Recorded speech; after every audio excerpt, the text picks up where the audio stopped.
The day I found out I was pregnant, I cried alone in a pharmacy bathroom. Not because I was unhappy, because I was terrified. I sat there staring at two pink lines while my hands shook so badly I almost dropped the test. My heart raced with 1,000 emotions at once: fear, joy, confusion, hope, and somewhere deep inside me, love. Because for 3 years, Ethan had been my safe place. He was the man who brought me soup when I was sick, the man who held my hand during panic attacks, the man who once told me, no matter what happens, we're a team. I believed him. That was my first mistake.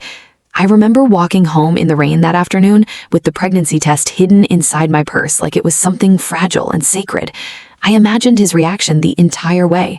Maybe he'd smile. Maybe he'd cry. Maybe he'd hug me and say we'd figure it out together. I wasn't expecting perfection. I was just expecting love. That night, I cooked his favorite dinner. Candles lit the apartment softly while nervous excitement twisted inside my stomach. When Ethan finally walked through the door, he looked exhausted from work. "Hey," he smiled faintly, kissing my forehead. "I have something to tell you." His expression changed immediately.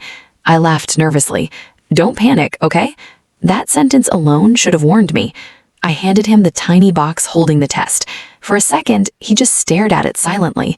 Then his entire face drained of color. Not emotional, not overwhelmed, cold. "What is this?" he whispered. I forced a shaky smile. "I'm pregnant." The silence after that felt endless. Ethan stepped backward like the words physically hit him. "You're serious?" I nodded slowly. And instead of happiness, I watched panic consume him. He ran both hands through his hair and started pacing the living room. "This can't happen right now." My chest tightened. "We'll figure it out," I whispered, but he barely looked at me. For the next week, something changed between us. He stayed out later, stopped touching me, stopped asking how I felt. The warmth in his voice disappeared almost overnight, replaced with distance I couldn't explain. Whenever I tried talking about the baby, he changed the subject. And then came the moment that shattered everything. One evening, Ethan forgot his phone on the kitchen counter while showering. I wasn't trying to invade his privacy. I swear I wasn't. But the screen lit up with a message that changed my life forever. "Last night was amazing. Wish you stayed longer. Heart." My stomach dropped instantly. I stared at the name. Rachel, a woman from his office he once told me not to worry about. The room around me blurred, and suddenly every late night, every cold reply, every distant look finally made sense. But what I didn't know then was that discovering the affair was only the beginning of the betrayal. Because Ethan wasn't just hiding another woman, he was hiding the truth about who he really was. I wish I could say I confronted him immediately, but heartbreak doesn't always arrive as anger. Sometimes it arrives as silence. I sat on the couch holding his phone while the shower water ran in the background. My body felt numb, like my mind was trying to protect me from fully understanding what I had just seen. Then another message appeared. "Did she tell you yet?" Rachel again. Ethan replied instantly. "Yeah, everything's complicated now." Complicated. That's what our baby became to him. Not beautiful, not life-changing. Complicated. I felt something inside me crack quietly. When Ethan walked out of the bathroom, he froze the second he saw his phone in my hands. Neither of us spoke at first. "You're cheating on me?" I whispered finally. He closed his eyes slowly, and somehow that hurt more than denial. "I didn't want you finding out like this."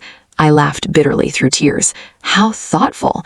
He sat across from me, rubbing his face with both hands. "It just happened," he muttered. Nothing destroys trust faster than hearing betrayal explained casually. "Just happened?" My voice shook. "I'm carrying your child." I know, but he didn't sound emotional. He sounded trapped. That realization nearly destroyed me. For the next hour, he talked more about his stress than my pain, about timing, responsibility, pressure. Never once did he ask if I was okay. And that's when I truly understood something terrifying. The man I loved was more concerned about losing freedom than losing me. The next morning, Ethan left to clear his head. He didn't come back for 2 days. I barely ate during that time. I lay awake at night staring at the ceiling, one hand resting on my stomach while my entire future collapsed around me. Then things became even worse. Rachel messaged me directly. I still remember opening it with trembling fingers. I didn't know about the pregnancy. I'm sorry. Sorry, that word felt useless now. But then came the sentence that changed everything. He told me you two were basically over months ago. I stopped breathing for a second. Months? Ethan wasn't confused after the pregnancy. He had already been living a double life before I ever showed him that test. And suddenly, every memory became poisoned. Every work meeting, every canceled dinner, every fake smile. The betrayal wasn't sudden, it was carefully hidden. That realization transformed my heartbreak into clarity. I cried for days, yes, but eventually sadness became something sharper, self-respect. I stopped begging for explanations, stopped asking why I wasn't enough, because cheating rarely comes from the victim lacking value. It comes from the betrayer lacking honesty. When Ethan finally returned home, he looked shocked to see his belongings packed neatly by the door. "You're throwing me out?" I looked him directly in the eyes. "No," I said calmly, "I'm protecting my peace." For the first time since I met him, he looked afraid. After Ethan moved out, I expected him to disappear. Instead, he started panicking. At first, it was endless calls, then long emotional texts, then surprise visits to my apartment. "I made a mistake," he kept saying. But betrayal is never just one mistake. It's hundreds of choices hidden in silence. Meanwhile, Rachel ended things with him completely after learning the truth. Apparently, she felt betrayed too. Strangely, I didn't hate her. We were both lied to by the same man, and now he was alone. For weeks, Ethan kept trying to rebuild what he destroyed, but something inside me had already changed. The woman begging for love was gone. Pregnancy forced me to become stronger faster than I expected. Suddenly, my decisions weren't only about me anymore. I had a tiny life depending on my courage, and that changed everything. A month later, Ethan asked to meet one last time. We sat at a quiet cafe where we once spent entire afternoons laughing together, but now the space between us felt enormous. He looked exhausted. "I miss you," he whispered. I studied his face carefully. Once upon a time, hearing those words would have healed me instantly. Now they only made me sad. "Do you know what hurt the most?" I asked softly. He lowered his eyes. "You cheated on me after I trusted you with the most vulnerable moment of my life." Tears filled his eyes immediately. "I was scared." "I was scared too," I replied, but I stayed honest. That silence said everything. Then I reached into my purse and handed him an envelope. Inside were copies of legal custody agreements and financial responsibilities prepared by my lawyer. His face changed instantly. "This is serious?" I nodded calmly.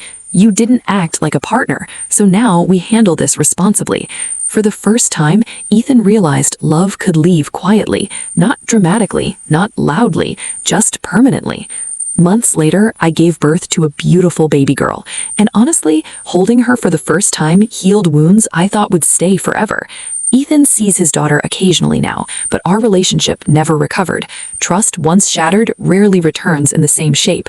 But strangely, I no longer feel anger when I think about him, only gratitude for the lesson, because heartbreak forced me to discover strength I never knew existed.